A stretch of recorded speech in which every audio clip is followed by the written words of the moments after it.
Selamat malam teman-teman semua. Gimana kah puasanya? Apakah di hari ke berapa berarti sekarang?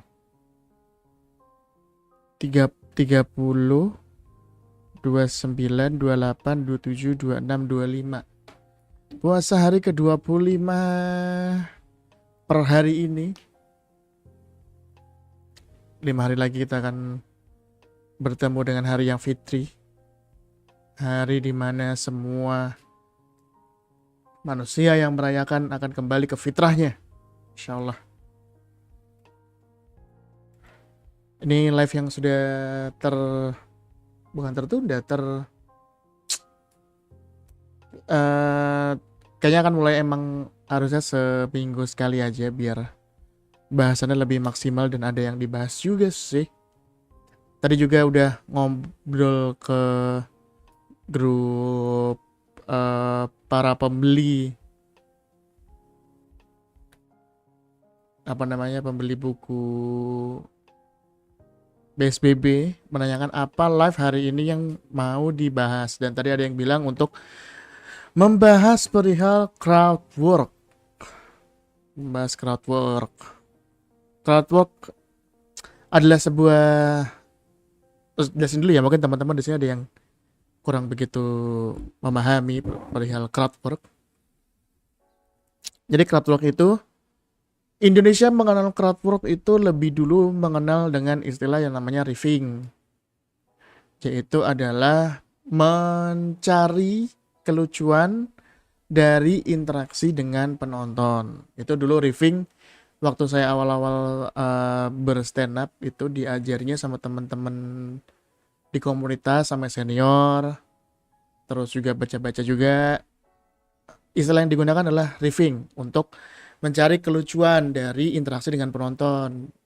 Di saat itu, pada zaman itu, riffing yang paling standar adalah gombal ke penonton cewek, terus biasanya nanti menjatuhkan yang cowok gitu. Misalkan kayak mbaknya yang pakai jilbab putih cantik banget, skincare-nya air wudhu ya, oh iya cantik banget, beda sama masnya nih, ini kalau dari mukanya skincare-nya air comberan gitu.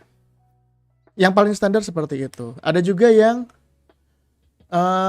misal kalau mau riffing pasangan gitu, oh ini pacaran, oh cakep banget ya, ini seperti film terkenal, Beauty and the Beast. Pasangan yang cocok sekali gitu. Jadi dulu tuh riffing, saya mengenal riffing itu seperti itu. Nah, belakangan ini, atau mungkin bisa saya berani bilang 2 tahun terakhir, pemahaman terkait riffing saya berubah karena ternyata di luar negeri istilah riffing itu ternyata kurang umum. Mereka menggunakan konsep riffing yang kita kenal, yang Indonesia kenal, dengan istilah crowdwork. Nah, crowdwork ini adalah istilah yang digunakan oleh komika luar negeri, khususnya Amerika, untuk situasi di mana biasanya komika akan mencoba menggali sebuah kelucuan dari pertanyaan-pertanyaan yang diberikan ke penonton. Gitu, misalkan katakanlah kayak bener-bener dari pertanyaan biasa aja, kayak mbaknya kerjanya apa? Oh, saya kerjanya guru. Oh, guru di mana? Swasta apa negeri? Swasta. Wah, gajinya mantep ini, nggak mungkin pak gajinya yang 200.000 nih, nggak mungkin gitu. Dan terus kemudian mencari kelucuan dari situ. Itu crowdwork yang sering digunakan sama komika-komika di luar negeri. Itu crowdwork. Istilah crowdwork itu seperti itu. Nah, di Indonesia sendiri sebenarnya banyak banget contoh-contoh kalau misalkan teman-teman pengen bermain soal crowdwork. Kalau contoh yang paling dekat ya Mas Panji Pragiwaksono itu sudah punya banyak set crowdwork. Saya bilang set karena memang dibuat pertunjukan. Di Comika Comedy Club itu videonya kalian bisa tonton di comika.id gitu. rekaman crowdworknya Mas Panji. Di spesial sebelumnya, sebelum Mens Rea di Komodo Monoy, itu bahkan bagian crowdworknya masuk ke dalam spesialnya. Kalau tidak salah lebih dari 30 menit gitu. Di Jogja, karena saya nontonnya di Jogja ya. Di Jogja tuh crowdworknya mungkin durasinya mungkin di sekitar 30 menit. Dan itu cukup lama. Dan karena di Jogja 2 show, karena pada saat itu sedang dalam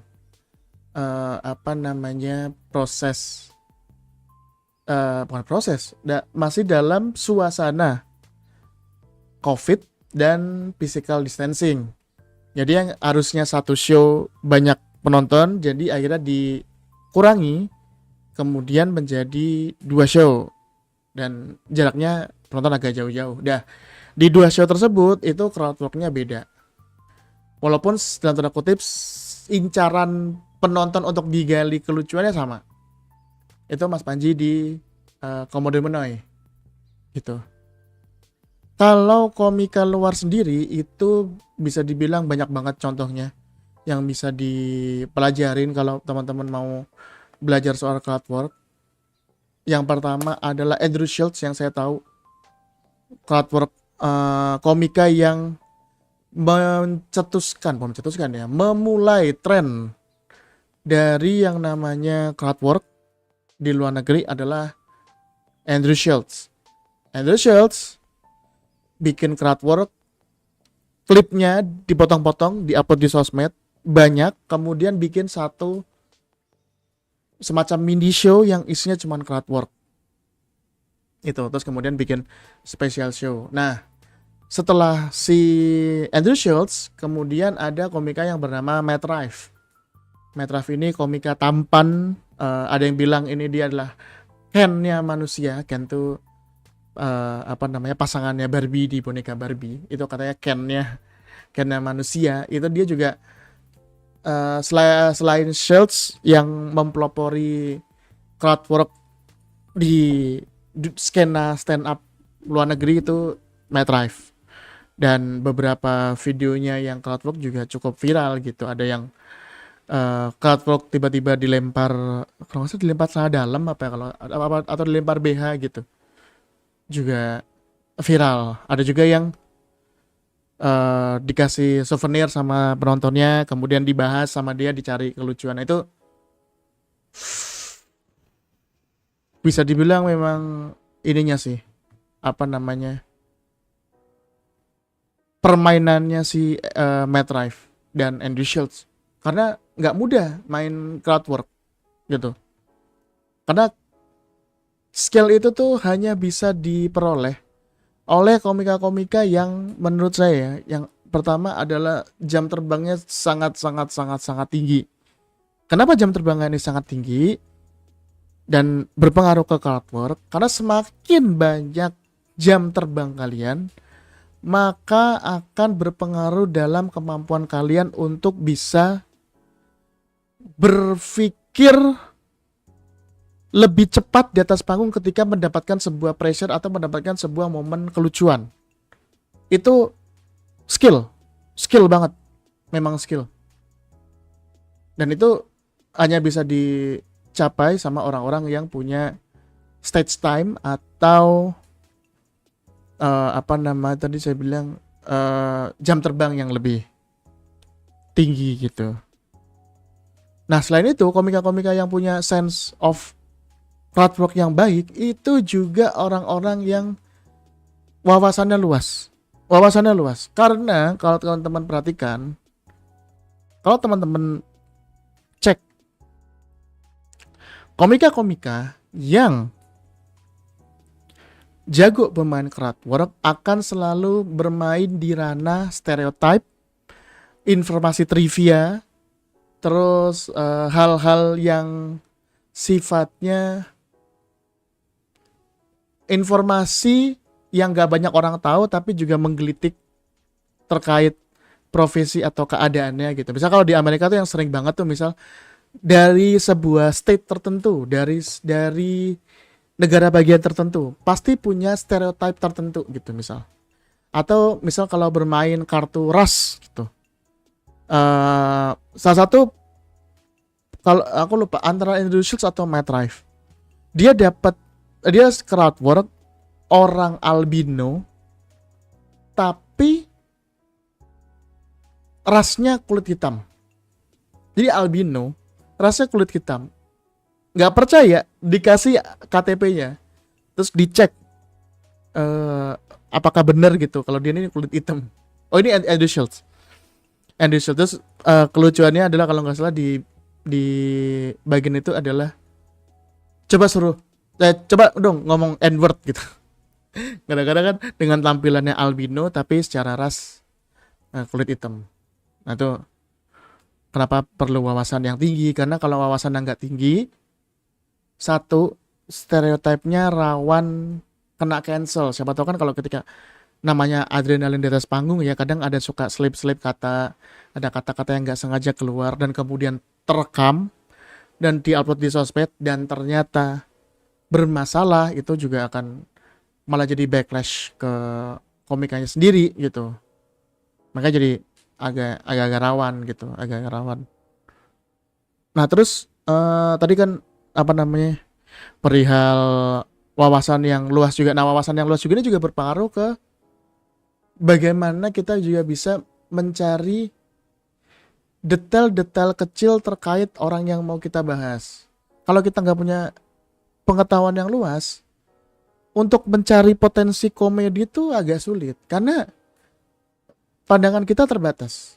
Sudut pandang kita sedikit, sudut pandang kita sempit, sehingga kita tidak bisa mencari kelucuan ketika dibutuhkan secara cepat dalam hal crowd work. Karena crowd work itu, kalau mungkin teman-teman ngerasa ada komik yang sering crowd work terus kayak kakaknya orang mana? Saya Jambi kak. Jambi ya. Oh Jambi. Ini sebenarnya lagi mikir Jambi sama jambu. Nah itu udah, itu jadinya pas lah receh banget gitu. Jadi kayak yo oh lo kenapa seperti itu punchline-nya? Kenapa punchline sangat sangat wadidaw. Tapi kalau ketika kita punya wawasan yang luas, apa namanya, sudut pandang yang luas, perbendaraan diksi dan kata yang luas, itu juga berpengaruh terkait skill crowd work kita. Gitu. Itu dulu mungkin teman-teman ada yang mau ditanyakan dulu boleh, Miss, terkait tadi penjelasan sedikit soal crowd work. Nah ini kebetulan nih tadi Mas Satrio tadi yang tanya nih, kocak banget emang Matrive. Respect bro, udah ganteng kocak itu, combo aneh, combo aneh itu.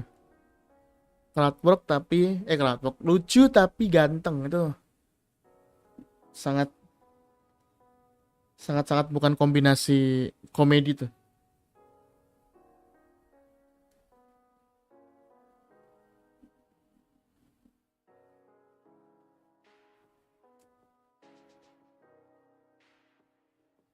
Oke,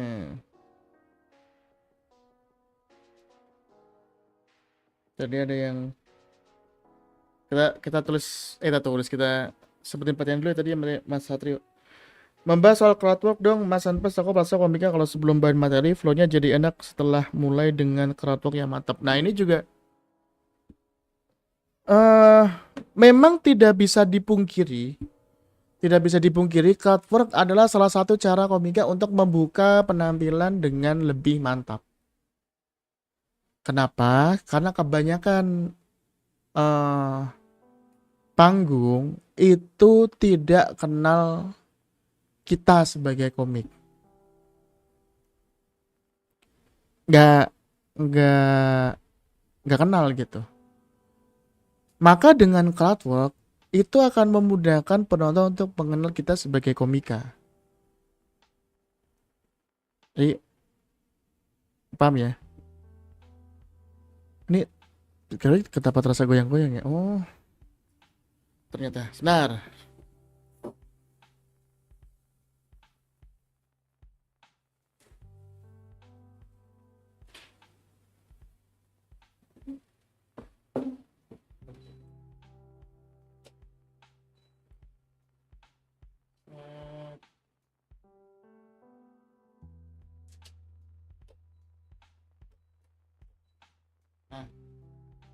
Jadi,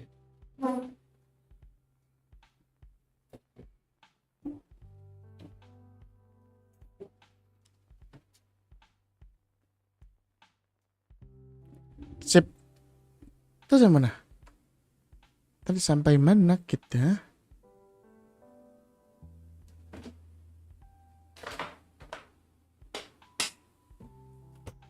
Ini dulu.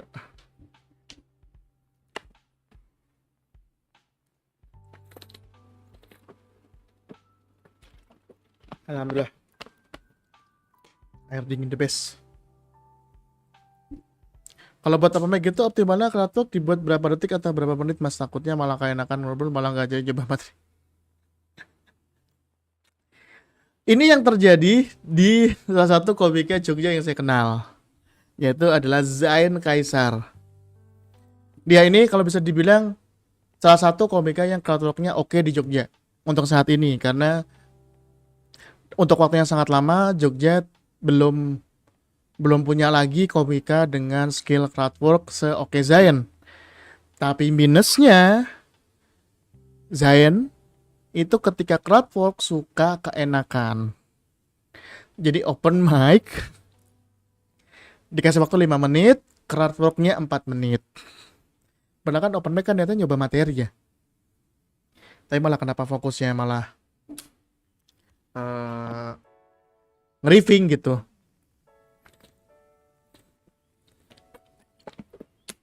Kalau menurut saya Mas Satrio,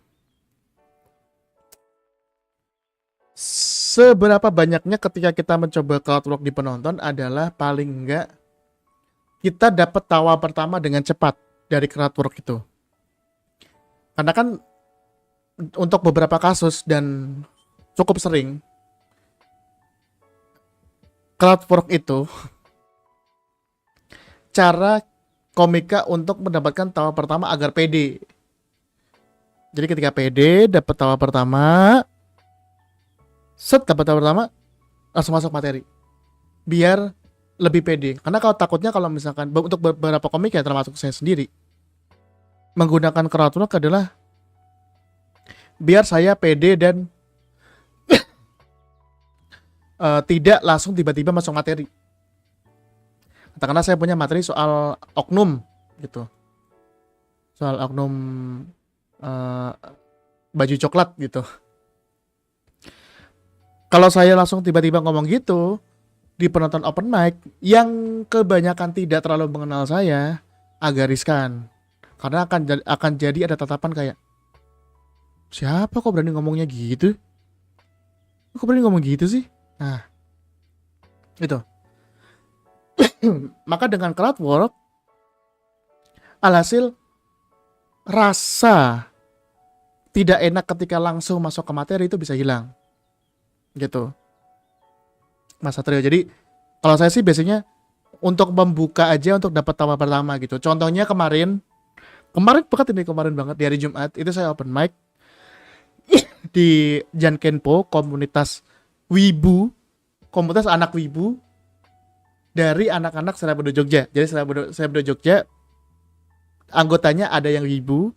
Anggota yang wibu ini berkumpul kemudian bikin kelompok sendiri namanya Jankenpo untuk khusus untuk menghibur anak-anak wibu Jogja secara umum.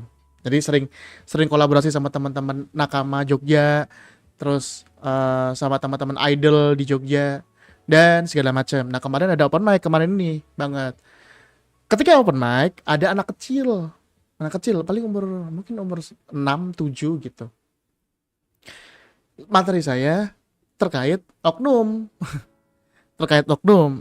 Nah, ketika ada anak kecil, kan vibe-nya akan sangat aneh sekali gitu. Ketika saya tiba-tiba langsung masuk menggunakan materi yang bisa dibilang 18 plus, materi untuk dewasa.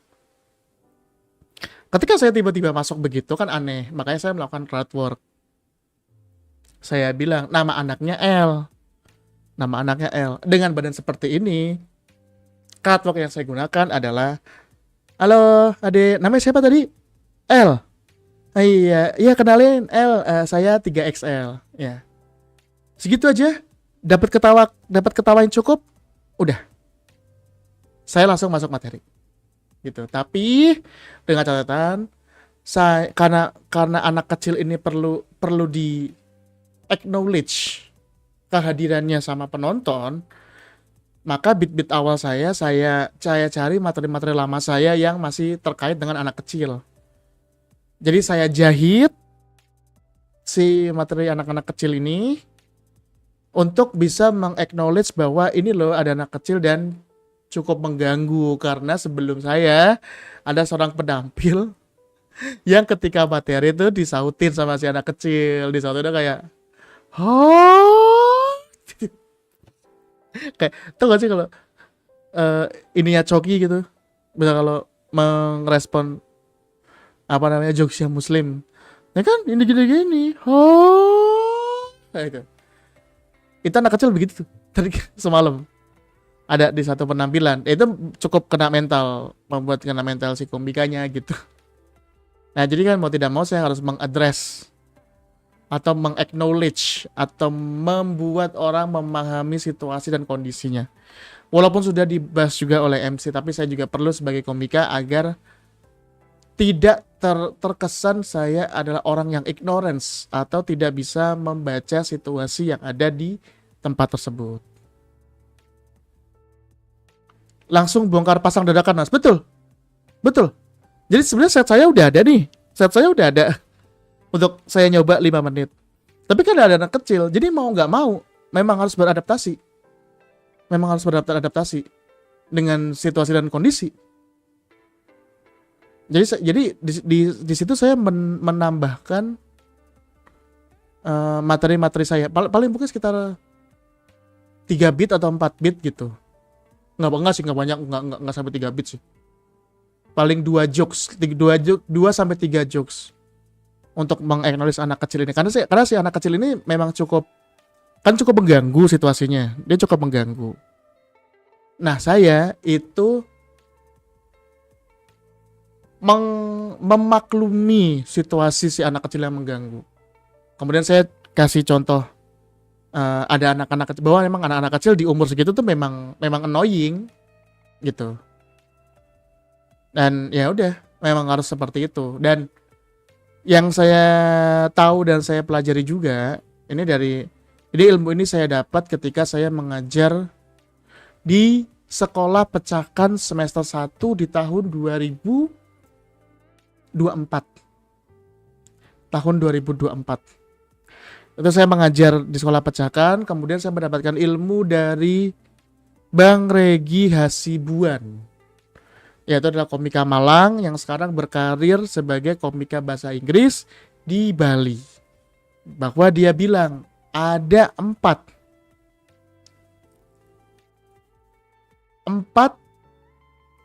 cara untuk membuka penampilan yang success rate-nya 100%. Gila. Dia bilang success rate-nya 100%. 4 ini. Karena dia sudah mencoba. Dari 4 ini. 4 cara ini. Ini sebenarnya sudah saya bahas di buku saya, tapi apakah teman-teman ada yang belum tahu dari 4? Ada 4 cara untuk membuka penampilan yang success rate-nya 100%. Success rate-nya 100%. Ada yang tahu? Ada yang tahu? Apakah ada yang tahu? Teman-teman, ini ada 5 orang. Mantap, sangat banyak sekali.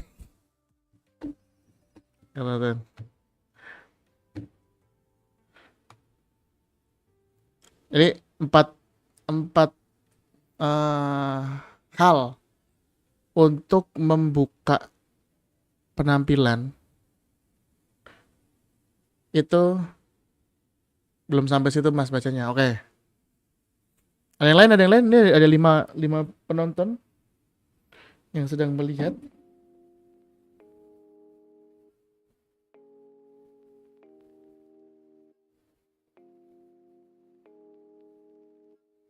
Mungkin siapa tahu yang udah Ustaz. Cek HP sebentar ya.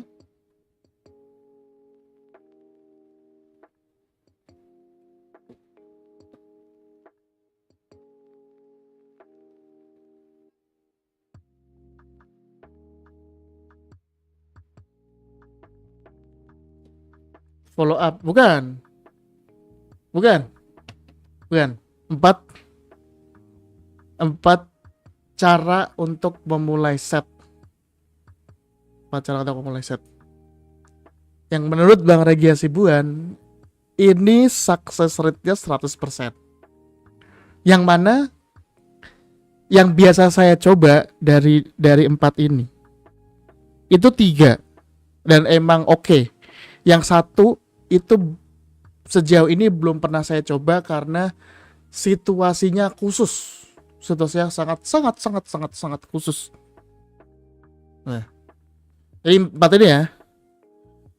Riffing, ripping, ini riffing, F pakai F ya. Riffing, ripping, roasting, riffing, ripping, roasting, play in the room. Riffing, R-I-F-F-I-N-G, ripping, R-I-P-P-I-N-G, roasting, play in the room. 4. Itu bisa dikombinasi atau bisa dicoba langsung. Bukan coba satu. Atau yang 4-4 kalau emang jago banget ya sikat aja. Jadi riffing, ripping, roasting, blender. Riffing tadi udah kita bahas. Riffing itu adalah cara di mana kita berinteraksi dengan penonton untuk memulai bukan yang itu berbahaya. Itu berbahaya, kapal laut. Nah itu. Riffing tadi kita udah bahas ya, riffing ya. Kita mencari kelucuan dari interaksi dengan penonton. Nanya kerja di sini atau berapa lama ada di sini dan lain sebagainya. Dari kelucuan dari situ. Sebelum kita memulai set. Yang kedua ada ripping. Ini yang belum pernah saya coba karena ripping sesuai dengan katanya rip. Ripping, rip itu adalah menyobek, rip gitu. Atau menghancurkan. Situasi ini hanya bisa dilakukan kalau penontonnya ganggu, annoying, heckling, ripping gitu. Jadi ripping ini digunakan untuk menarik atensi penonton di awal set dengan cara misalkan kalau berisik gitu yang emang udah ngeganggu penonton lain ya, bukan berisik sendiri. Kalau berisik sendiri tapi penonton lain gak terganggu ya udah.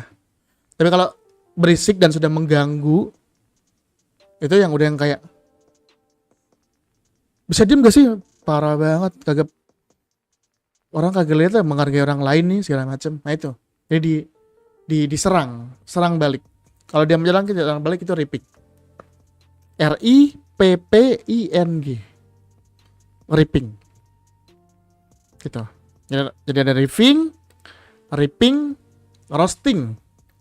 Nah roasting ini memang banyak yang bukan banyak sih. Ada orang-orang yang masih salah memahami terkait roasting. Dikiranya roasting itu misal gini. Saya lagi tampil, saya membahas misalkan Michael Jackson. 10.000. Mantap Mas Eva. Wah, tidak ada pesan-pesan nih Mas Eva. Terima kasih Mas Eva. Teman-teman yang kalau mau support bisa boleh nih, linknya ada di sini. Ntar linknya akan muncul terus. Gitu. Silakan.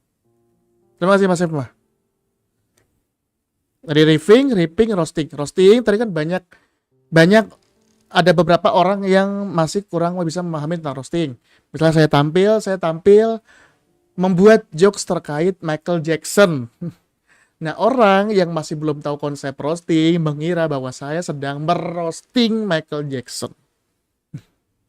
Padahal roasting sendiri itu awalnya adalah sebuah acara khusus yang dibuat di Amerika khususnya dan umumnya di seluruh dunia untuk menghormati, memberikan honor, respect terhadap seseorang yang pensiun misalkan atau yang punya jasa tertentu di sebuah perusahaan, dibuat acara roasting. Jadi misal mau pensiun dibikin acara roasting untuk menghormati jasa-jasanya dia. Nanti ada orang-orang yang punya respect terhadap orang ini untuk membahas terkait si orang yang akan di roasting ini, yang nantinya di akhir acara dia akan bisa membalikan semuanya gitu. Jadi secara konsep awalnya adalah roasting ini adalah membahas satu orang yang asalnya adalah kita hormati gitu. Nah, tapi di bagian ini yang roasting ini yang kalau menurut Bang Regi yang sifatnya memang sudah mencari-cari kelucuan dari si orang tersebut yang nonton. Misalnya gini. Mohon maaf sekali, contohnya contohnya 18 plus ya, tapi semoga teman-teman bisa paham konteksnya. Misalkan ada satu orang cowok, 4 orang cewek, satu meja. Terus naik panggung gitu kayak, "Wey, tepuk tangan sekali dong buat meja yang sebelah itu. Respect banget, Mas." Udah jarang banget sekarang loh kita melihat ada orang poligami. Nah, biasanya merespon dari itu. Terus ada yang misalnya kayak satu om-om, terus yang cewek lebih muda gitu kayak, respect, tua-tua udah masih punya pacar, keren. Jadi membahas seseorang tanpa mengajaknya interaksi, tapi emang niatnya untuk mencari kelucuan dari si titik yang kita tuju gitu. Karena kan kalau riffing itu basicnya interaksi, jadi perlu kita ngelempar sesuatu, dia respon, kita kembalikan responnya tapi dengan kelucuan. Kalau satu arah doang, tentunya roasting. Nggak ada dua arah. Jadi kuncinya di situ ya. Riffing itu dua arah. Roasting satu arah. Ripping satu arah. Gitu. Kuncinya di situ, perbedaan di situ. Kenapa istilah crowdwork sekarang banyak digunakan? Karena crowdwork itu basicnya adalah memang harus dua arah, back and forth.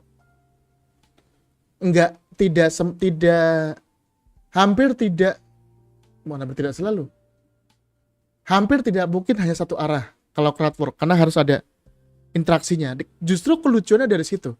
Kelucuannya adalah kadang dari respon si penontonnya ini terkait pertanyaan si komik.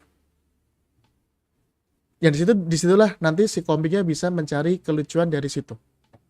Begitu. Nah, tadi ada 4 ya. Riffing, ripping, roasting, terakhir play in the room. Play in the room ini bisa juga dimaknai sebagai membahas elephant in the room. Gitu, membahas gajah dalam ruangan yang tidak di-acknowledge sama komika atau MC, tapi penonton sadar situasinya, hal yang ada di tempat itu adalah hal yang nyata.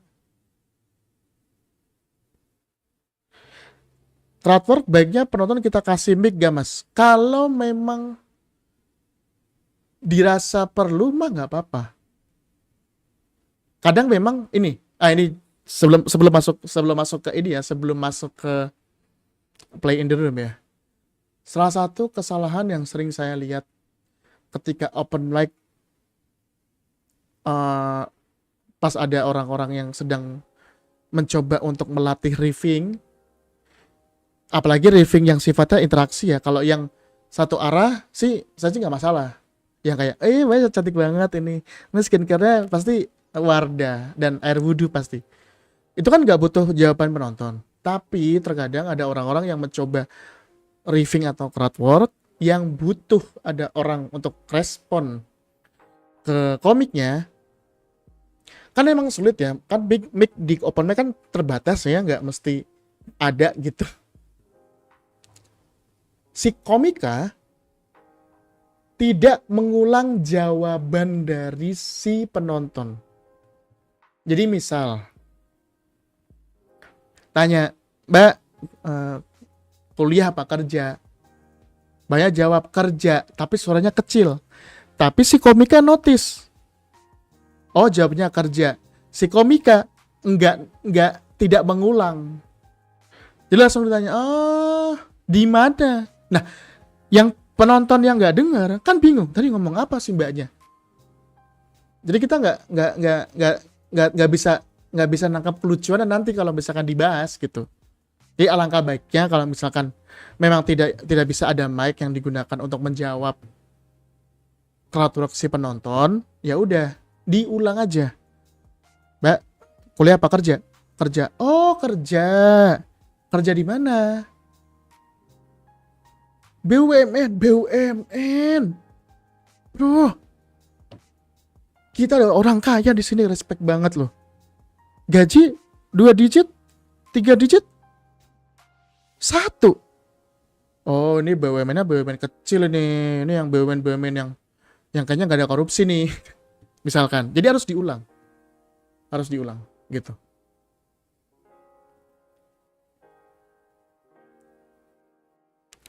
Mas, apakah menyuruh penonton jangan main HP, marahkah penonton sambil turun panggung? Apakah termasuk kerabuk? Menurut saya bukan.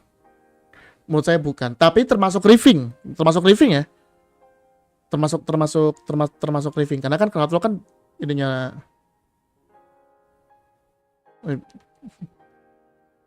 Tapi emang jujur emang terlalu spesifik pertanyaannya.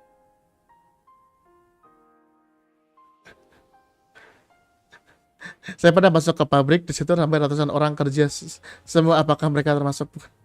Itu bukan crowd work. Itu crowd work makna sebenarnya, Mas Pandu. Itu bukan. Kalau tadi yang penyuruh jangan main HP, marah ke penonton sambil turun panggung, itu bukan crowd work, itu tidak ada attitude ya. Bukan, Mas. Terlalu spesifik, Mas. Terlalu spesifik ya.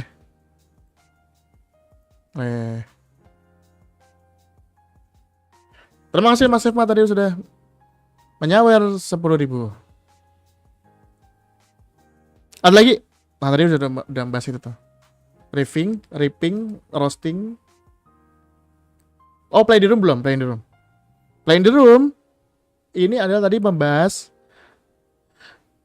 kasarannya adalah elephant in the room, sesuatu yang tidak dibahas dari 10.000 dari Sefma, pesan, ditunggu open mic BSBB-nya Mas Sanpras. Ya, terima kasih Mas Sefma. Insya Allah setelah Lebaran, kalau saya sudah bisa mencari tempat yang nice dan mantap untuk open mic BSBB, akan langsung saya gas. Karena itu salah satu mimpi dan goal saya di tahun 2026. Termasuk, jadi baik lagi ya, ini play in the room itu adalah kondisi di mana komika yang ada di panggung membahas sesuatu yang sepertinya kocak dalam ruangan itu, entah open mic atau misal panggung show atau apapun gitu, yang kelucuan yang bisa dibahas dari mencari-cari celah situasi yang ada di dalam ruangan tersebut gitu, yang tidak banyak orang notice, termasuk penampil lain, tapi penonton di situ sadar. Misalkan contohnya, saya waktu itu pernah ngejob tahun lalu bulan puasa, saya ngejob untuk sebuah perusahaan skincare. Saya tampil di perusahaan skincare. Ketika saya tampil, ada anak kecil yang nangis. Bukan anak kecil, bayi ya. Bukan anak kecil, bayi. Nangis dia di tengah-tengah saya tampil. Bingung dong. Bagaimana setup keganggu, playback keganggu, dan penonton juga sadar bahwa si anak kecil ini nangisnya cukup mengganggu. Akhirnya yang bisa saya lakukan adalah yang saya eh, lakukan teknik play in the room adalah saya bilang ke anak kecil, ya dek, bentar ya dek, kakak kerja dulu ya, nangisnya nanti lagi ya. Ini lagi mau ngelucu loh, malah nangis. Sesedih itu ya materi kakak ya. Buat kamu nangis itu ya, maaf ya dek ya. Kakak kerja dulu ya. Iya. Makin nangis, nggak ngerti ya, maaf ya. Maaf ya. Mm-mm. Dan masih nangis sampai akhir materi saya. Ya jadi ya, namanya resiko pekerjaan. Resiko pekerjaan berbahaya ya seperti itu. Resikonya adalah tampil di sela-sela anak nangis. Contoh lain misalkan yang kalau nggak salah pernah saya coba tulis juga gitu di buku atau di konten. Jadi saya tampil open mic di cafe yang bukan kumuh tapi reot. Dan cukup memprihatinkan gitu. Dan penonton sadar kalau emang kafenya memang agak menakutkan gitu, menakutkan karena rapuh gitu-gitu. Jadi kafenya begitu. Nah, saya membuka penampilan saya dengan gini. Kenalin, nama saya Sanpras. Senang banget bisa tampil di kafe ini. Yang mana nih kafe ini jarang banget ya, karena kalau di tempat saya ini namanya kafe tutup. Nah, itu. Jadi gitu ya saya lakukan. Jadi pak kafenya reot, penonton sadar, penonton tahu situasinya kayak apa. Saya naik, mau tidak mau saya harus membahas situasi yang ada di situ. Yang saya lakukan adalah saya naik, kenalin nama saya Sanpras, senang banget bisa tampil di kafe ini karena jarang-jarang ada kafe yang punya konsep seperti ini gitu. Karena di tempat saya kafe seperti ini namanya kafe tutup. Karena memang bentukannya kayak kafe tutup. Kafe-kafe yang udah ditinggal pelanggannya dan udah nggak ada yang jualan sejak 2008 gitu. Yang rapuh gitu. Masa nggak terhadir? Maaf mas, aman aja, nanti bisa di rewind lagi. Begitu tadi membahas sedikit tentang crowd work. Kalau ada yang mau ditanyakan boleh teman-teman silakan. Terkait dengan crowd work / riffing adalah sebuah cara untuk teman-teman bisa menarik atensi dari penonton. Karena kita sadar kita di open mic itu bukan siapa-siapa. Bahkan komika-komika yang pro sekalipun, yang sudah dikenal oleh penonton, naik panggung itu kadang juga tidak selalu langsung membahas materi. Kadang ada 1-2 jokes untuk mencairkan suasana agar penonton bisa memahami, oh ini si ini, oh ini orangnya begini gitu. Karena jokes pertama itu lumayan sering. Bukan lumayan sering ya, sering untuk dijadikan sebagai benchmark komedi kita seperti apa di mata penonton.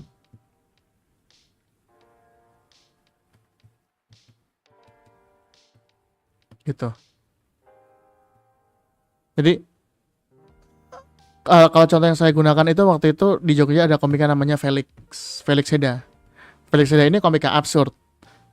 Tapi kan selayaknya komika absurd pada umumnya harus punya jokes cepat agar bisa dipahami oleh penonton bahwa ini komika absurd. Makanya yang dia lakukan sebelum naik panggung adalah dia selalu gini. Selamat malam. Itu di penonton udah kayak orang aneh ini. Tapi itu hal yang bagus karena sudah menarik atensi dan mikir kayak, oh ini orang aneh. Oke, aku akan bersiap tidak menggunakan otakku dalam 5 menit ke depan gitu untuk menonton komika ini.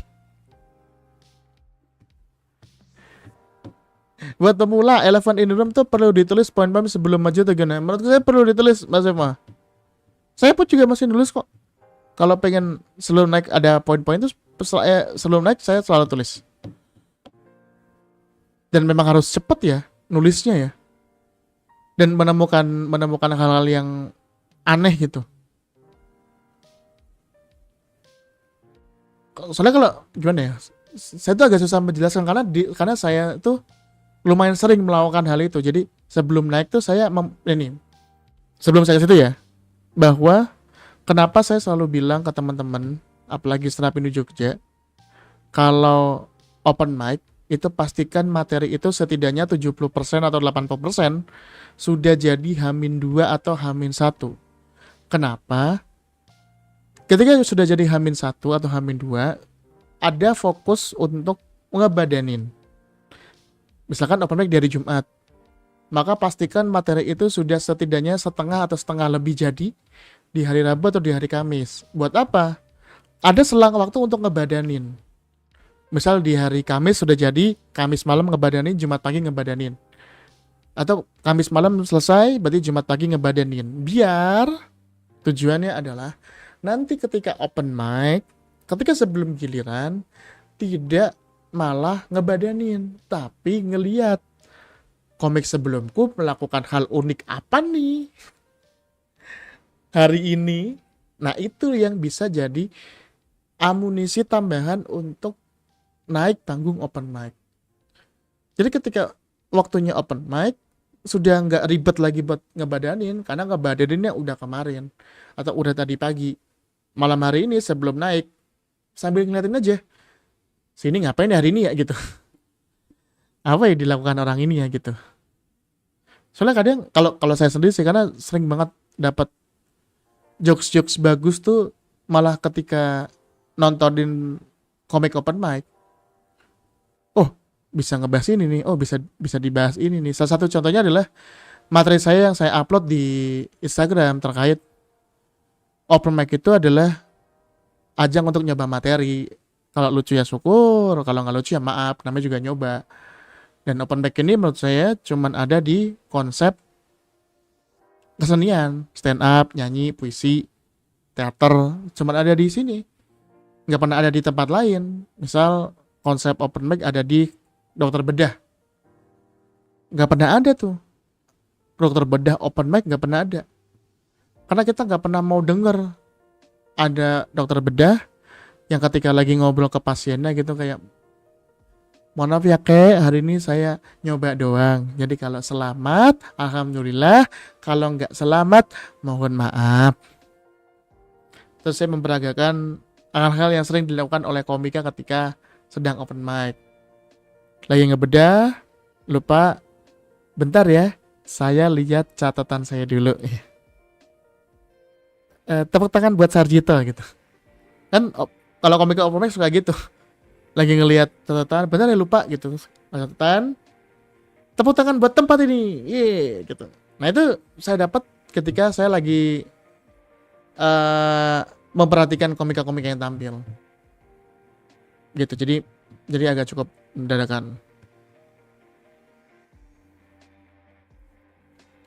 Open mic gladi bersih agak kurang tepat menurut saya, Mas. Waduh, kenapa namamu iklan Jogja 313? Anda pakai channel apa? Open mic, menurut saya open mic itu kalau mau diibaratin adalah jamming. Gladi musik itu jamming, open mic. Kenapa bukan gladi bersih?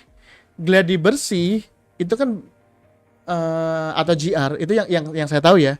Kalau di event itu adalah meruntutkan awal dari akhir sebelum kita benar-benar fix acara sebelum mulai.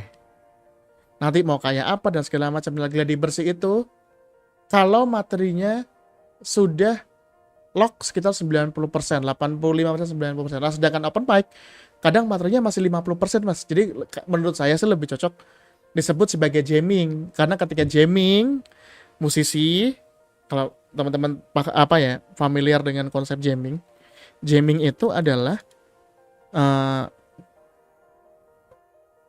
tempat ya boleh salah, dimana kita ketika tampil tuh kuncinya dikit-dikit salah nggak masalah, suaranya fals dikit nggak masalah, nama juga jamming, santai aja. Tapi latihan Kalau mau istilah lain ya open mic, ada tempat latihan. Latihan kita di gym, latihan kita misal latihan sepak bola kan pasti shooting nggak masuk, nendang nggak kena, sliding tackle kena yang lain, nah itu latihan. Latihan. Jadi bukan, menurut saya bukan GR. Begitu. Kira-kira. Lagi teman-teman silakan yang kamu ingin bertanya terkait eh briefing atau crowd work.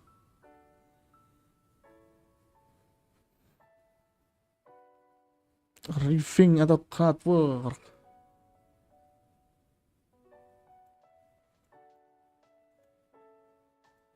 Saya coba sambil cari ini ya. Contoh.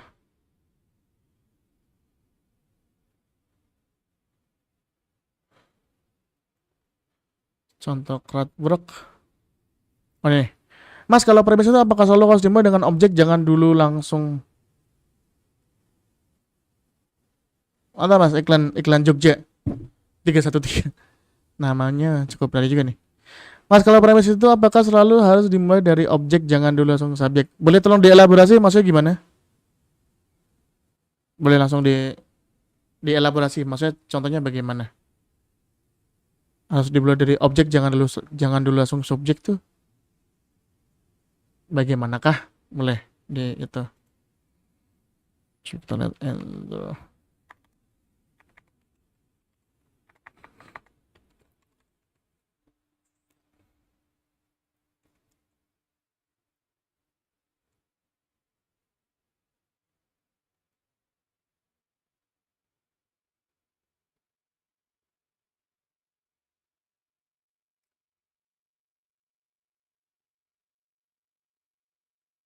oke, kita sambil cari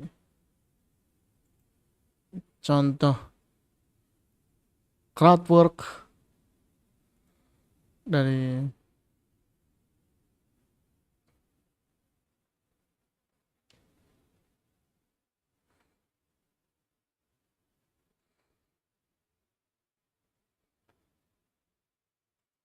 Oke, sambil kita cari. Mungkin teman-teman boleh silakan, ada yang ingin ditanyakan sambil saya mencari.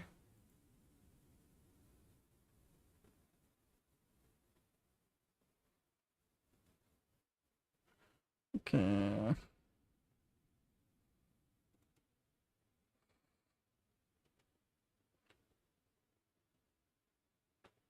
Yang singkat-singkat aja kita, biar biar kebayang.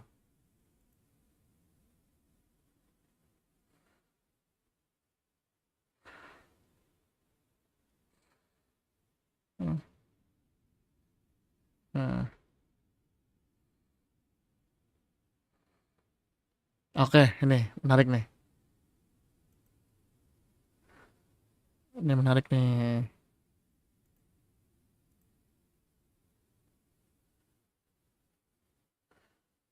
Set, set, set.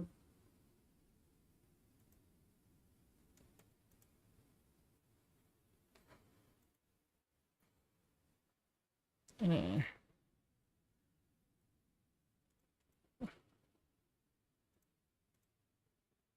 ini. Ntar kenapa? Kenapa jadi seperti ini?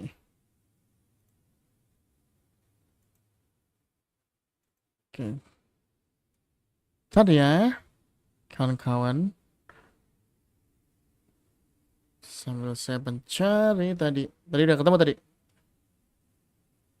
Kita tonton Andrew Schultz.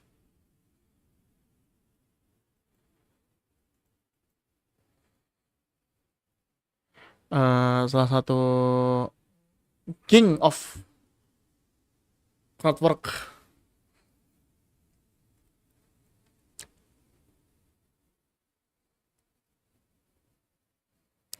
Tadi ya ada videonya dia. Ini dia.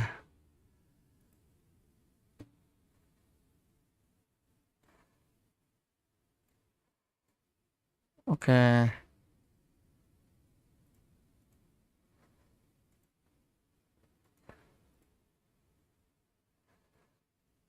Set. Assalamualaikum, my brother. Nah. Assalamualaikum. I don't know about a pot of gold, but there's a pot of hummus in the back if you're hungry. Bro, a ginger Muslim is crazy. Now, where you from? Iraq. Holy shit, they got gingers out there. Wasn't Jesus ginger? You could be the bloodline, bro. You gotta hit Revere Beach and just walk straight out on top of the water, bro. Have the Puerto Ricans losing their goddamn mind. Oh shit, yo, put down that Fort Loco. Look at that motherfucker, bro. That shit is crazy, bro. Yo, put that shit down, bro. Look, keep walking, bro. We got a ginger Ini kita bahas sedikit ya. Kita bahas sedikit.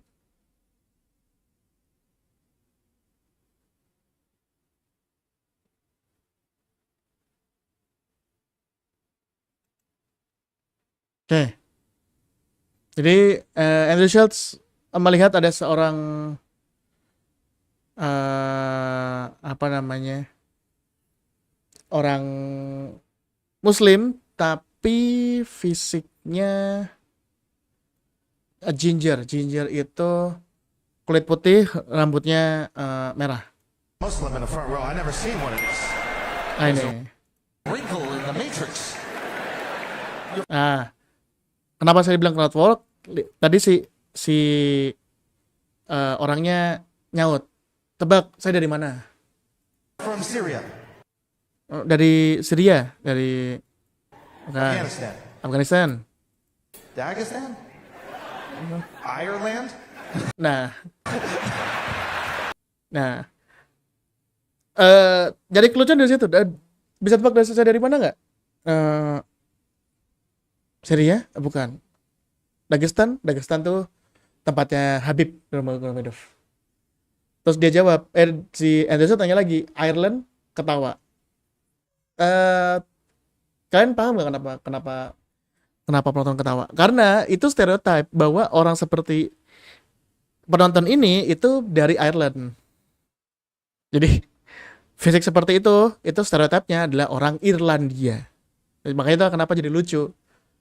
Karena kan ginger Muslim itu dari mana ya? Dari Syria bukan, Dagestan bukan. Nebak, Irlandia, yang mana sama sekali bukan tempat adanya Muslim Irlandia gitu. Ginger Muslim gitu. Nah, kenapa ketawa? Assalamualaikum, my brother. Nah, pakai logat Irlandia untuk bilang assalamualaikum. Ketawa lagi. Karena ada pertubukan dua ide yang berbeda. Two dissimilar idea converging. Kalau menurut Jerry Corley. Orang Muslim Irlandia. Pakai logat Irlandia, tapi ngomongnya bahasa Arab. Itulah kenapa jadi lucu. Begitu, kira-kira.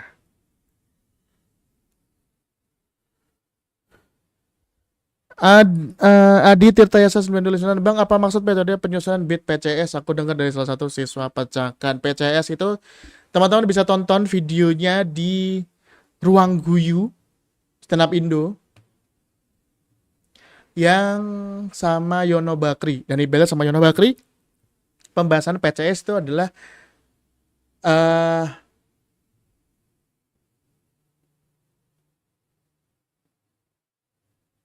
aku lupa ini kan bahasa Inggris ya.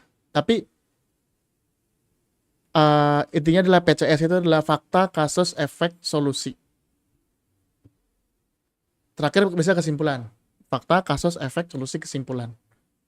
Biasanya PCS itu. Begitu. Buat penjelasan detailnya silahkan ditonton Ruang Guyu Stand Up Indo. Aku lupa yang episode berapa. Ntar cek ya.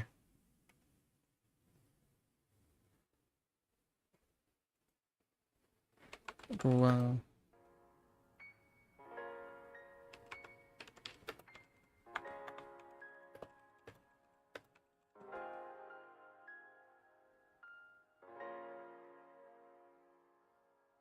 yang episode 3.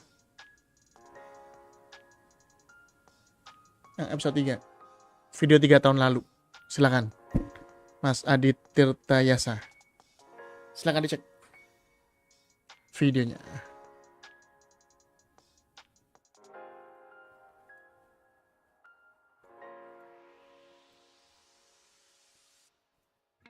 Begitu. Lagi teman-teman silakan yang ingin menanyakan. Kita sampai jam 22.00. Monggo silakan, atau ada yang mau support juga boleh. Silakan di sini. Di sini. Ini buat milestone saya selanjutnya. Sebanyak 2 juta rupiah untuk membeli webcam ini. Nah, nih mau support. Tuh, ini. Nah, tuh. Linknya juga bisa kalian klik di deskripsi gitu. Silakan teman-teman yang mau ditanyakan terkait crowdwork, kita membahas crowdwork dulu soalnya. Kalau ada pertanyaan-pertanyaan lain silakan boleh, tapi saya tidak terlalu mendetail. Itu bisa kita bahas di lain kesempatan.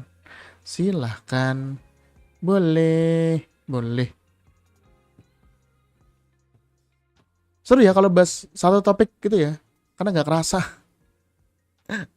Nggak kerasa kalau membahasnya apa namanya, satu topik gitu.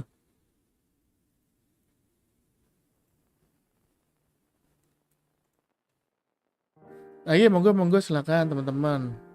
Terkait riffing, crowdwork,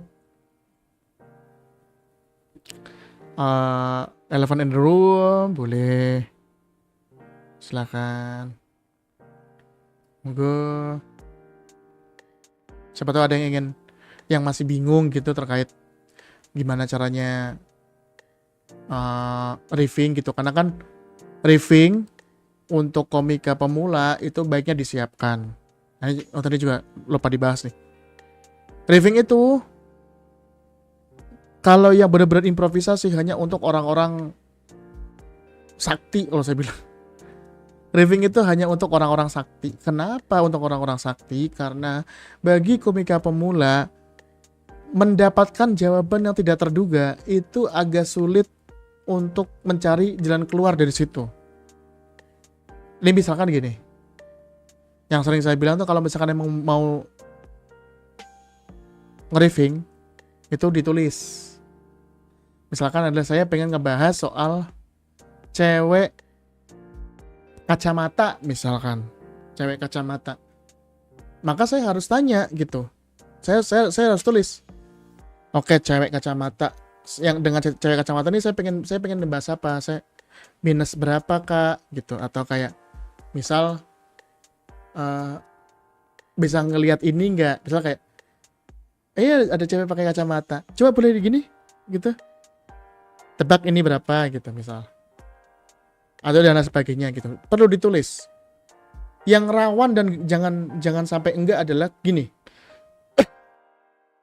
Kalau kalian tidak ditulis, akan jadi kemungkinan misal aku pengen nge-riffing cewek hijab misalkan. Terus aku tanya, mbaknya kuliah atau kerja? Ketika disiapin, maka harus ditulis juga. Kalau dia jawab kuliah, jawabannya apa? Kalau dia jawab kerja, jawabannya apa? Dan masing-masing jawaban ini juga perlu disiapin macem-macemnya. Kuliah apa kerja? Kuliah. Kuliahnya di mana? Negeri apa swasta? Terkenal apa nggak terkenal? Nah, ini harus ada. Apa respon kalian kalau orang-orang jawab ini? Termasuk kalau dia tidak jawab. Itu yang sering kelewat tuh kadang. Nanya nggak jawab. Kita bingung, dia nggak jawab. Dia nggak jawab, bingung. Aku mau ngapain dia, bingung, Pak.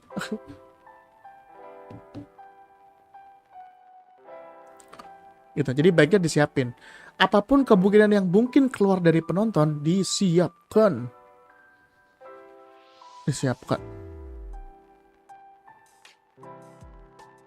Dari Wilda Dwi Novan. Mas, baiknya kalau crowdwork itu idealnya satu jokes aja cukup atau harus ada eskalasinya? Kalau menurut saya nyamannya. Kalau saya paling enggak 2 atau 3 jokes. Jadi tidak berhenti di situ karena bisa jadi masih ada celah-celah kemungkinan untuk mendapatkan kelucuan dari situ tuh. Masih ada kemungkinan gitu. Jadi nyari-nyari dari situ tuh. Eskalasi itu kan sebenarnya kan semacam tag ya kalau di dalam beat ya. Kalau dalam beat itu semacam tag. Jadi harus ditambahin aja kalau emang kalian sensing ada kemungkinan untuk bisa tambah jokes aja.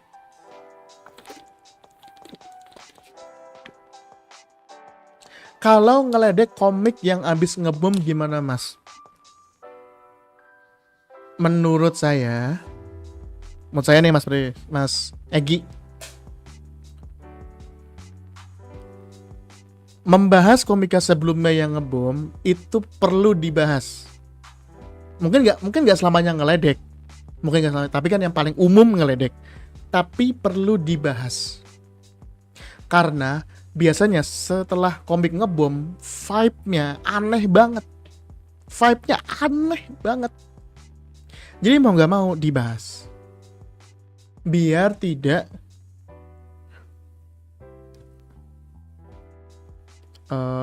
apa namanya tuh? Nanti orang akan pasti bertanya-tanya gitu, kenapa nggak dibahas sama si komik ini dah? Ini tadi ngebom nih. Gelisah. Ada tensi yang terbangun di penonton. Ketika komik ngebom, itu ada tensi di penonton, ada kayak gelisah. Nah, itu tuh harus buru-buru dilepaskan ketegangannya. Karena ada kasihan juga, ada iba juga. Ada nggak nyaman di penonton. Jadi itu perlu di acknowledge. Yang paling umum memang diledek biasanya gitu. Habis ngebom kita naik gitu kayak terima kasih sambutan dari Lurah Wonolelo. Besok jangan sambutan lagi ya gitu. Jangan stand, nampak sambutan gitu.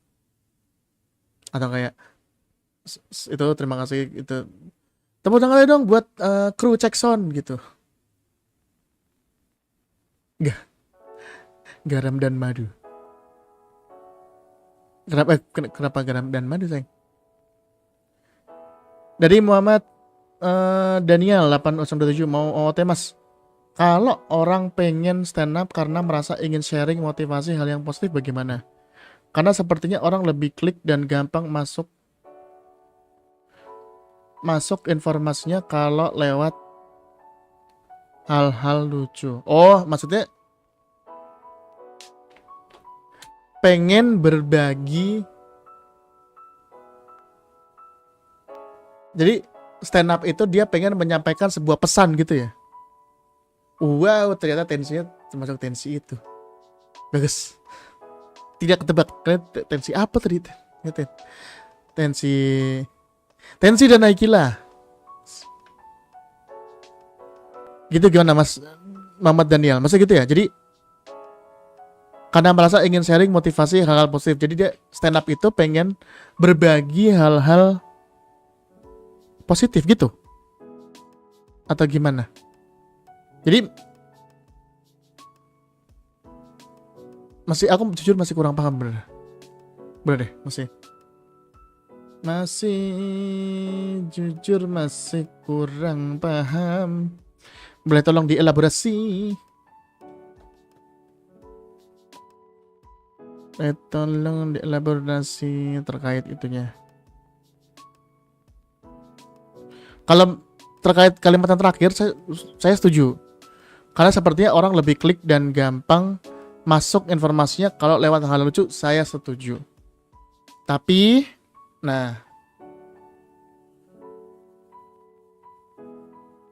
motivator kamu dari. Tapi gini, Mas Daniel, aku setuju bagian terakhir. Karena sepertinya orang lebih klik dan gampang masuk informasinya kalau lewat hal lucu, aku setuju. Tapi kalau di stand up, memang ada orang-orang yang punya agenda lain. Misalkan, ya contoh yang paling terkini dan paling besar aja ya. Mensreanya Mas Panji itu didesain untuk mengkritik rakyat Indonesia agar tidak gampang dibodohi oleh oknum-oknum politikus yang mencari keuntungan lain dari rakyat Indonesia. Itu. Jadi itu yang ingin di highlight dari pertunjukan si Mensa ya. Jadi ingin sharing hal-hal positif ya Mas Panji termasuk itu. Tapi kalau konteksnya di stand up, maka porsi dari lucunya harus lebih besar daripada porsi motivasi atau porsi dari hal-hal positifnya. Karena kalau lebih banyak hal-hal positif atau hal-hal yang nggak lucunya dibanding hal yang lucunya, ya jatuhnya udah bukan stand up. Jatuhnya udah sebatas motivator kocak aja. Karena kan kita kan ekspektasi untuk menonton stand up kan lucu, bukan untuk terinspirasi. Terinspirasi adalah bonus. Terinspirasi dari stand up adalah bonus. Tapi kita kan nggak bisa membuat orang untuk ini ya, mengambil hikmah dari penampilan kita gitu, Mas Daniel. Jadi apakah boleh dimasukkan? Boleh. 5.000 dari 5.000. someone. Pesan, thank you for today Mas Sanpras. Terima kasih someone like you. Menggenapi jadi 850. Terima kasih. Jadi 850. Terima kasih. Gitu Mas Muhammad Daniel. Jadi kalau bisa sih memang porsi kelucuannya harus lebih banyak. Jadi memang ada agenda gitu. Setiap komika pasti punya agenda sendiri dalam materinya. Ada yang agendanya untuk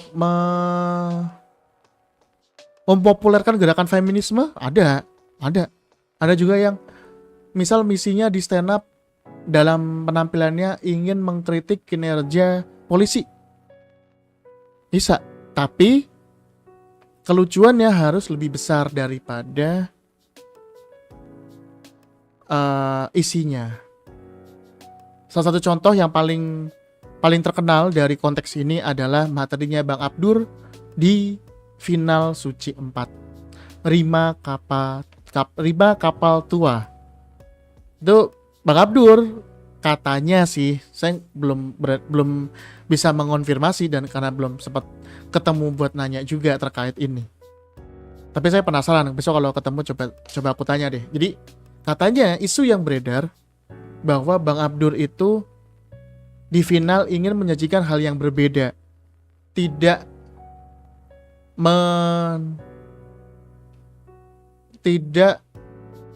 terlalu memperdulikan kemenangan. Karena katanya Rima Kapal Tua itu adalah benar-benar keresahan akut Bang Abdur terkait Indonesia. Akhirnya dia membuat jokes atau membuat set materi Rima Kapal Tua yang teman-teman bisa lihat, sangat powerful sekali. Kelucuan dari satir, dari dari penggambaran nahkoda yang diceritakan oleh Bang Abdur. Walaupun secara LPM tidak padat, tapi menjadi salah satu set materi paling memorable selama pagelaran Suci Kompas TV. Itu yang pesannya lebih besar daripada kelucuannya. Kalau menurut saya begitu. Mas Muhammad Daniel. Dari Sefma, Mas Anpas ada misi tertentu nggak? Nggak ada, Mas.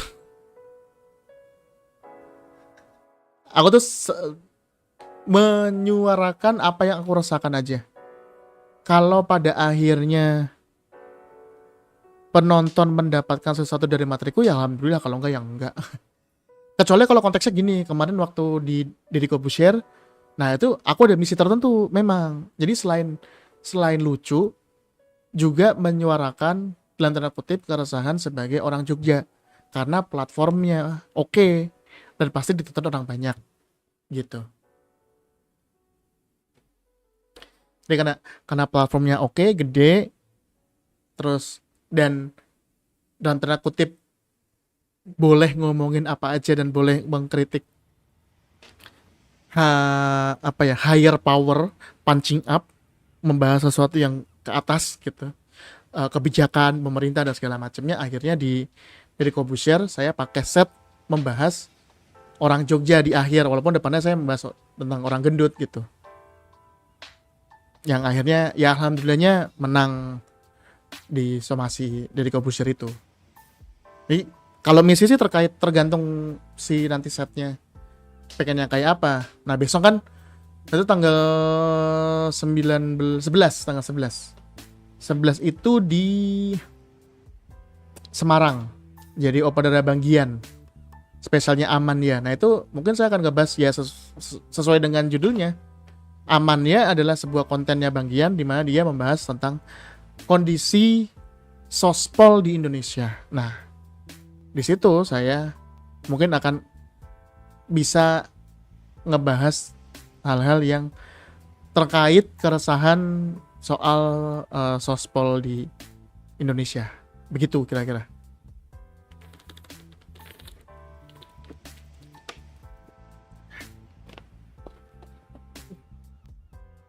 Ada lagi teman-teman, silakan. Silakan. Masih ada waktu sedikit lagi, nggak apa-apa. Terus juga mulainya juga telat sedikit. Mungkin ada yang mau ditanyakan lagi. Silakan.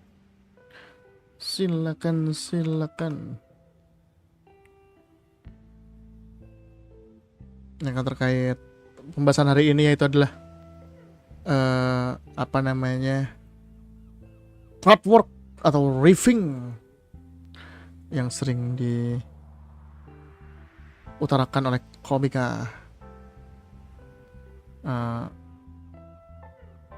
Indonesia.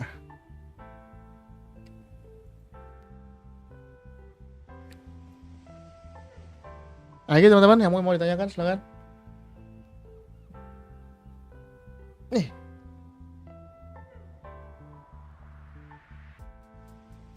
Kita besok mungkin akan ketemu untuk live lagi. Kalau kalian ada saran buat pembahasan besok, misalnya pembahasan hari ini kan crowdwork. Besok kalau ada yang pengen dibahas lagi selain crowdwork mungkin boleh.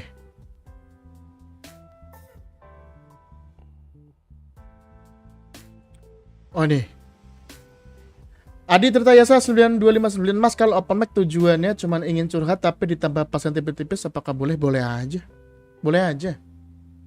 Nggak ada yang nggak bolehin. Gini, saya selalu memahami open mic itu gini. Open mic itu adalah panggung yang ajaib. Kita dikasih waktu 5 menit, sebuah mic, dan penonton yang dengerin materi kita. 5 menit, 1 mic, dan penonton yang dengerin materi kita. Kalau kalian bebas mau ngomongin apapun di dunia ini dan tidak akan ada yang ngejudge, kalian pengen ngomongin apa? Nah itu sebuah hal yang saya pegang sampai sekarang, yang membuat saya kayak ya udah, ini panggung ini saya akan manfaatkan sebaik-baiknya untuk menyuarakan atau mengeluarkan unek-unek yang ada di kepala saya. Begitu. Jadi apakah boleh? Boleh. Tapi apakah kamu nyaman untuk seperti itu? Kalau abis itu kayak nggak ada yang ketawa gini. Lah dari awal niatnya buat apa? Kalau emang dia dikasih pasien tipis-tipis nggak ada yang ketawa ya dari awal juga niatnya dikasih pasien tipis-tipis doang. Nggak niat ditulis. Di Zakaria, Mas saya mau tanya, di luar tema malam ini saya tuh kalau nulis bertema agak sulit, tapi kalau nulis tentang diri sendiri rasanya sedikit mudah. Apakah ada saran? Diterusin aja Mas, nggak apa-apa. Aku juga gitu kok. Kalau nulis hal yang di luar diri agak kesulitan. Kalau nulis tentang diri sendiri mah gampang-gampang aja. Nggak masalah kok. Kevin Hart tuh 5 tahun pertamanya ngomongin pendek, menjadi orang kulit hitam dan pendek. Itu dulu, itu aja yang diomongin. Nanti ketika sudah mulai kebiasa dan sudah mulai punya banyak materi bagus terkait pendek dan kulit hitam, dia akhirnya mulai membahas hal di sekitarnya. Gitu. Saya selalu menganggap kayak bawang bombay aja. Membahas kita sendiri itu di tengah-tengah, dan kita harus habisin dulu sebelum kita masuk ke lapisan selanjutnya, lapisan selanjutnya, lapisan selanjutnya. Kalau masih belum habis mah nggak apa-apa, diterusin aja dulu nggak apa-apa. Tidak masalah. Muhammad Daniel, boleh nggak sih bahas komika-komika yang materinya sering pada bohong dan kadang juga banyak mengandung muatan-muatan negatif? Nggak masalah, nggak masalah. Tapi siap menanggung resikonya apa enggak? Itu masalahnya. Dan ini juga termasuk untuk komika yang sering menggunakan materi muatan negatif. Iya juga. Dan teman-teman yang misal materinya sara gitu, misal soal blue dark gitu, di ini aja, maksudnya boleh tapi pahami resikonya. Kalau abis itu kalian diserang, abis itu kalian dapat ancaman, abis itu kalian dijauhin, ya resiko yang harus diterima. Jadi memahami risiko, stand up ini perihal memahami risiko, dan memang semua materi itu bisa dibahas, semua materi itu bisa dicari lucunya, tapi semua materi juga tetap ada resikonya yang harus ditanggung, gitu. Materi saya soal gendut, ngebahas soal gendut dan segala macam. Tahu gak resiko yang saya harus terima? Resiko yang saya harus terima adalah beberapa kali sering dapat DM dari LGBT yang terangsang sama saya, gitu. Itu resiko yang saya harus terima. Nah itu takut nanti vibesnya malah langsung down. Memang betul, Mas Muhammad Daniel. Tapi selama fair, aku masih nggak masalah. Maksudnya fair tuh gimana? Gini, kalau nanti naik di atas panggung Mas Daniel diomongin lagi, apakah bisa menerima hal tersebut atau enggak? Nah itu dulu. Kadang soalnya ada beberapa komika yang dulu yang saya lihat tuh agak hipokrit. Menyerang di atas panggung, menyerang komika yang lain, tapi ketika komika lain menyerang juga nggak terima. Ya jangan gitu. Ya fair. Harus fair dong. Jangan sampai nggak fair. Kan udah ngebahas gitu. Jadi kita mah fair-fairan aja. Dan tadi sih memahami resikonya. Tapi di stand up comedy gini, selama untungnya ya, kalau apalagi di panggung open mic, selama itu lucu dan layak, biasanya aman-aman aja.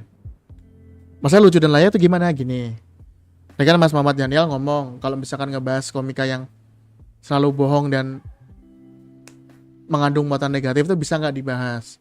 Kalau memang penonton terganggu, sangat terganggu dengan komika tersebut, maka dibahas adalah hal yang sah. Karena saya beberapa kali pernah ada yang naik panggung, nih mama banget nih ya, naik panggung nih tiap 10 detik ngomong kontol gitu aja.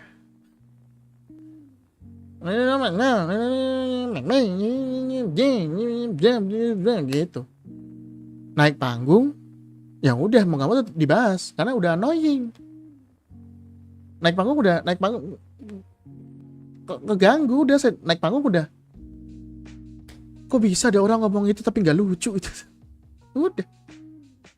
Nonton, kamu tuh nonton. Saya naik panggung emosi begitu. Tapi penonton juga rasa keganggu, jadi ya udah sah buat dibahas, layak buat dibahas. Mas misal mau crowdwork, mending orang yang udah fokus ke panggung atau yang masih sibuk sendiri? Niatnya kan mau nyari atensi, tapi takut responnya nggak cepet kalau sama yang lagi sibuk. Dua-duanya.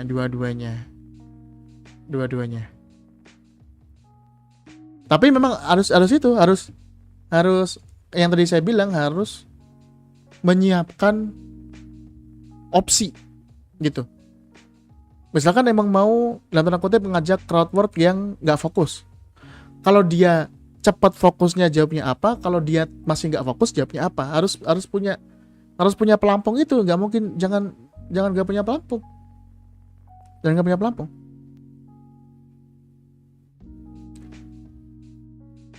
Dan kalau bisa ya memang yang emang menarik gitu. Menarik tuh spektrumnya luas ya. Misal menarik tuh, misal pakaiannya paling beda hari itu. Atau ya misal paling cakep, paling jelek gitu misalnya. Itu yang diajak itu gitu aja. Paling mencolok. Jadi dicari yang paling mencolok dari penonton tuh dicari yang paling mencolok.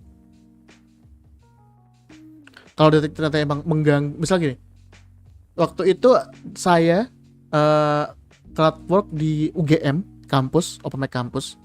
Saya crowd work ke orang yang lagi nugas. Jadi dia nonton stand up, buka laptop. Gitu. Nah, itu kan dari mata saya tuh udah keganggu dan di penonton tuh sadar kalau ada yang buka laptop. Ya udah. Tepuk tangan dong, keren banget nih UGM, respect banget. Memang kampus para mahasiswa terbaik di Indonesia emang di sini. Lagi nonton hiburan, ada yang nugas loh, buset. Nugas mas, keren banget, ambis banget mas. Mas ini kan hiburan, udah ditutup dulu nggak? Nggak, takutnya gini, terlalu banyak ngerjain tugas, nggak sempat healing, otak stres meninggal. Emang kalian mau meninggal ini dalam keadaan tidak komplot apa? Takut apa sih? Akhirnya saya kalau begitu. Jadi bisa jadi aja ke crowd work yang tidak fokus gitu mas Satrio. Memungkinkan aja. Kalau saya sih emang biasanya yang saya gitu yang cukup mencolok aja. Misal ada, karena sering banget terjadi di open mic yang di riffing itu satu orang. Jadi dia kena terus. Ada aja. Nah itu udah dia aja, udah pasti enak. Orang dari tadi dia di riffing, dari tadi dia diajak crowd work sama komika sebelumnya, itu juga bisa. Atau ya juga kayak enggak gitu, kayak misal penonton di sini ya sering di crowd work sama komika sebelum kamu di crowd work terus saya naik, aman mas, saya nggak ngomongin, santai, kita temenan, aman ya, sip ya, sip. Bayang ini kurang menarik, iya mas. Kuliah di mana? Selalu begitu yang terjadi. Jadi kita menganggap kalau dia ini kawan, tapi ternyata tetap lawan aja lah. Happy lagi. Itu biasanya tawanya akan gede karena kita ngerasa kita berpihak kepada si penonton yang dalam tanda kutip dihabisin. Tapi ternyata kita tetap ngabisin si dia. Oke, sudah 1,5 jam kita live hari ini. Terima kasih buat teman-teman yang sudah bergabung selama kurang lebih 1,5 jam. Terima kasih yang tadi udah nyawer. Kalau mau nyawer masih boleh, silakan di saweria.co/sanpras atau di sosiabus.com/sanpras. Kalau mau request tema boleh di situ. Sekalian support, sekalian sawer, tulis bahasannya. Di komentar juga boleh. Di komentar, silakan. Tulis besok mau dibahas apa. Insya Allah besok kita akan ketemu lagi di jam yang sama. Kalau ada yang mau pengen dibahas satu topik untuk kita bahas seperti ini lagi minggu besok, boleh ditulis ya, ditulis. Siapa tahu ada yang ingin memahami lebih lanjut, kita diskusi bareng-bareng aja gitu. Terima kasih. Terima kasih Mas Egi, terima kasih Mas Muhammad Dania, terima kasih Mas Satrio, terima kasih Mas Wildan Winovan. Siapa lagi yang menonton? Terima kasih Mas Zakaria. Absen yang menonton malam hari ini. Kalau ada yang pengen topiknya pengen dibahas, boleh ditulis di kolom komentar atau di DM IG saya juga boleh. Ada yang mau ngebahas lagi. Sacred Oath, terima kasih. Kita ketemu hari Minggu, jamnya masih sama. Terima kasih yang udah nge-like, terima kasih yang udah support. Kita ketemu di besok. Assalamualaikum warahmatullahi wabarakatuh. Terima kasih.